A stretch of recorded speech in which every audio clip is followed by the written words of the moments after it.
Hi foodies. അപ്പൊ നമ്മൾ ഇന്ന് വന്നിട്ടുള്ളത് ബാംഗ്ലൂരിൽ പുതിയതായി വന്ന സൗദി ഷവായിലാണ്.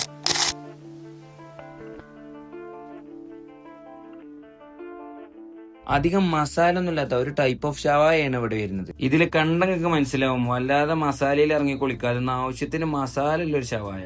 ഞാനാണെങ്കിൽ അത്ര വലിയ മസാല ഷവായ ഫാനോ അല്ല, എന്നാ മസാല ഷവായ ഫാൻസിനാണെങ്കിൽ ഇത് വല്ലാതെ അങ്ങോട്ട് ഇഷ്ടപ്പെടും ചെയ്യൂല. ഈ ചിക്കന്റെ സ്കിന്നൊക്കെ ഇഷ്ടമുള്ളവർക്ക് പറ്റിയൊരു സാധനമാണത്. പിന്നെ വൈറ്റ് സോസിനെ കുറിച്ച് പറയുകയാണെന്നുണ്ടെങ്കിൽ അവിടെ ഉള്ളത് മയണൈസ് അല്ല, തൂമാണ്, അതായത് ഒറിജിനൽ ഗാർലിക് സോസ്.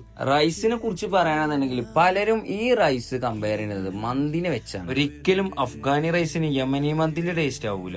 എല്ലാം കഴിച്ച് ഫില്ലായിരിക്കണ നേരത്തെ അവരൊരു സ്പെഷ്യൽ റീഫ്രഷിംഗ് ഡ്രിങ്ക് ഉണ്ട്. ബാക്കിയുള്ള സോഫ്റ്റ് ഡ്രിങ്ക്സിനെക്കാളും ഞാൻ ഇതാണ് റെക്കമെൻഡ് ചെയ്യുക. അതും കഴിഞ്ഞ് ഒന്നും കൂടി റീഫ്രഷ് ആകാൻ വേണ്ടി കണ്ണൂർ കോക്ടെയിൽ കുടിക്കാൻ പോയി.